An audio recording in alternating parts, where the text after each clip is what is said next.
దేవునికి స్తోత్రం. ప్రియమైన వారలారా, రక్షకుడును ప్రభు అయిన యేసుక్రీస్తు వారి నామములో మీకు శుభములు వందనాలు తెలియజేస్తూ ఉన్నాం.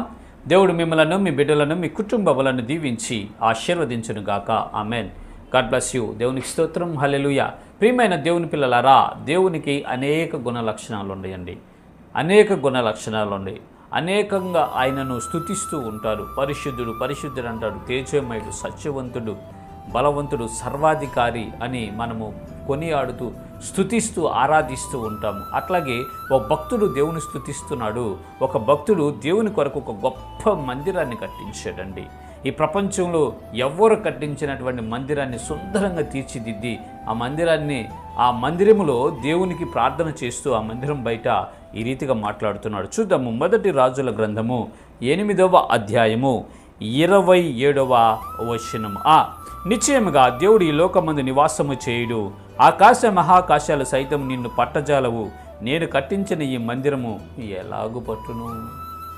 ప్రియమైన దేవుని పిల్లలారా, దయచేసి గమనించండి. ఈ మాటలు పలుకుతుంది ఎవరంటే సొలొమోను మహాజ్ఞాని. ఆయన జ్ఞానము చేత, ఆయనకున్నటువంటి విస్తారమైన వెండి బంగారాలు వజ్ర వైడూర్యాల చేత దేవుని కొరకు ఒక అద్భుతమైనటువంటి మందిరాన్ని కట్టించాడు. యెరూషలేము దేవాలయంలో దేవుని కొరకు ఒక అద్భుతమైనటువంటి దేవాలయాన్ని కట్టించాడండి. బంగారంతో పొదిగించాడు, దాన్ని వజ్ర వైఢూర్యాలతో పొదిగించి బాగా శ్రమపడి కట్టించిన తర్వాత ఆయన అంటాడు, ప్రార్థన చేస్తూ, ఆకాశ మహాకాశాలే నిన్ను పట్టజాలవే. ఈ భూలోకం ఎంత? ఈ భూలోకంలో నేను కట్టించిన మందిరం ఎంత? దీంట్లో నువ్వు నివసిస్తావా ప్రభువా అని ఆయన యొక్క గొప్పతనాన్ని, ఆయన యొక్క మహిమా ప్రభావాన్ని వివరిస్తున్నట్లు మనము చూడగలం. మన దేవుడు సర్వాధికారి.